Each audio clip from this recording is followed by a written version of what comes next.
Hello everyone, welcome back to my channel. So বন্ধু বান্ধৱীসকল আজি মই আপোনালোকৰ ওচৰলৈ এটা হেয়াৰ মাস্কৰ ৰেমেডি লৈ আহিছো আমাৰ হুকান চুলিখিনি আমাৰ নিৰহ চুলিখিনি মিহি কোমল কৰি ৰাখিবৰ কাৰণে আজি আপোনালোকৰ লগত মই এটা হেয়াৰ মাস্কৰ ৰেমেডি শ্বেয়াৰ কৰিম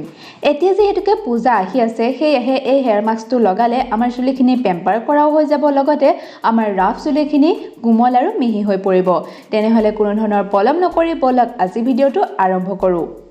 এইকেইদিন মোৰ চুলিখিনিও খুবেই ৰাফ হৈ পৰিছে সেয়ে ভাবিছো এটা হেয়াৰ মাস্ক লগাও মই যেহেতুকে লগাবলৈ লৈছো সেয়ে আপোনালোকৰ লগতো শ্বেয়াৰ কৰিলো আৰু এতিয়া যেহেতুকে কাতি বিহু পাৰ হৈ গল এইকেইদিন আমাৰ সকলোৰে ওচৰতে দৈ ক্ৰীম কল এবিলাক থাকেই নহয়নে আমাৰ ঘৰতো আছিল ক্ৰীম আৰু সেই ক্ৰীমখিনি অকনমান টেঙা হৈ গৈছিল সেয়েহে মায়ে পেলাই দিবলৈ লৈছিল কিন্তু মই ভাবিলো হোৱাই নট এই ক্ৰীমখিনি ইউজ কৰা যাওক সো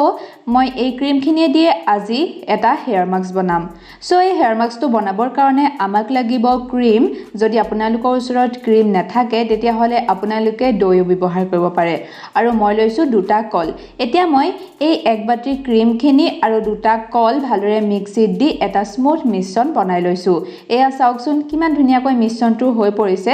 আৰু এই মিশ্ৰণটো আমাৰ চুলিত লগাবলৈও ৰেডি হৈ পৰিছে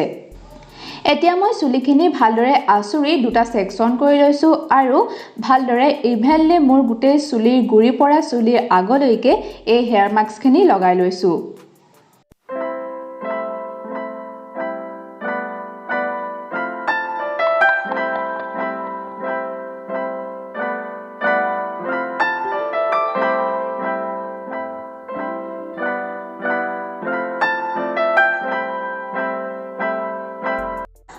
হেয়াৰ মাস্কটো লগালে আমাৰ ড্ৰাই ৰাফ চুলিখিনি খুব ধুনীয়াকৈ কোমল আৰু মিহি হৈ থাকিব কাৰণ আজি আমি ব্যৱহাৰ কৰিছো ক্ৰীমৰ কথাটো ক'বই নালাগে ক্ৰীমখিনি কিমান তেলিয়া হয় কিমান স্মুথ হয় সেয়েহে আমি যদি ক্ৰীম লগাও আমাৰ চুলিত বা আমাৰ চুলিত দৈ লগাও তেতিয়া আমাৰ ৰাফ চুলিখিনি অৰ্থাৎ আমাৰ হুকান চুলিখিনি আমাৰ খহটা চুলিখিনি খুব ধুনীয়াকৈ কোমল আৰু মিহি হৈ থাকিব ইয়াৰ উপৰিও ই আমাৰ চুলিৰ গুৰিত ময়শ্চাৰাইজেশ্যন প্ৰদান কৰিব ফলত আমাৰ চুলিখিনি ময়শ্চাৰাইজ হৈ থাকিব আৰু ইয়াতে আমি ব্যৱহাৰ কৰিছো দুটা কলেও আমাৰ চুলিখিনি খুব ধুনীয়াকৈ কোমল আৰু মিহি কৰি ৰাখে ইয়াৰ উপৰিও আমাৰ চুলিখিনিলৈ এটা উজ্জ্বলতা প্ৰদান কৰে ক্ৰীম বা দৈ লগালেও আমাৰ চুলিখিনি খুব ধুনীয়াকৈ উজ্জ্বল হয় সেয়েহে এই হেয়াৰ মাস্কটো লগালে আমাৰ চুলিখিনি কোমল আৰু মিহি হ'বই আমাৰ চুলিখিনি ময়শ্চাৰাইজ হৈ থাকিব ইয়াৰ উপৰিও আমাৰ চুলিত এটা খুব ধুনীয়া উজ্জ্বলতা আহিব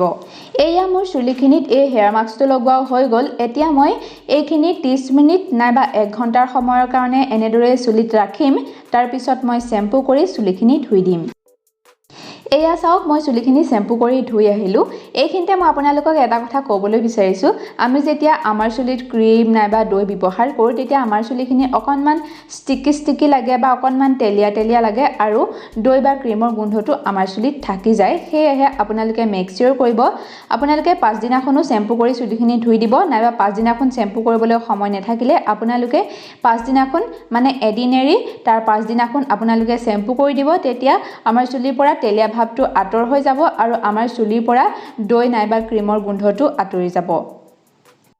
আমাৰ প্ৰত্যেকৰ ঘৰলৈ কেতিয়াবা নহয় কেতিয়াবা দৈ ক্ৰীমটো অনা হয় আৰু কলটো সকলোৰে ঘৰতে থাকে সেয়েহে আমি এই যেবিলাক নেচাৰেল বস্তু হয় বা এই খাদ্য সামগ্ৰীৰ পৰাও কিছুমান হেয়াৰ মাস্ক বনাই আমি চুলিত ব্যৱহাৰ কৰিব পাৰো আৰু চুলিত ব্যৱহাৰ কৰিলে আমি খুব ধুনীয়া বেনিফিট পাব পাৰিম সো আপোনালোকেও এনে ধৰণৰ হেয়াৰ মাস্কসমূহ এমাহত দুদিনকৈ ব্যৱহাৰ কৰিব পাৰে আপোনালোকৰ ৰাফ বা ড্ৰাই চুলিখিনি দূৰ কৰিবৰ কাৰণে তো যদি আপোনালোকৰ কাৰণে এই ভিডিওটো সহায়ক হয় তেনেহলে মোৰ ভিডিওটো লাইক কৰিব যদি আপোনালোকৰ ফ্যামিলি মেম্বাৰটো এনে ধৰণৰ সমস্যা কাৰবাৰ হৈ আছে তেতিয়া হলে এই ভিডিওটো তেওঁলোকৰ লগত শ্বেয়াৰ কৰিব তেওঁলোকক শ্বেয়াৰ কৰি উপকৃত কৰিবলৈ নাপাহৰিব লগতে মোৰ নতুন ভিডিওসমূহ পাই থাকিবৰ কাৰণে মোৰ চেনেলটো সাবস্ক্ৰাইব কৰি ৰাখিব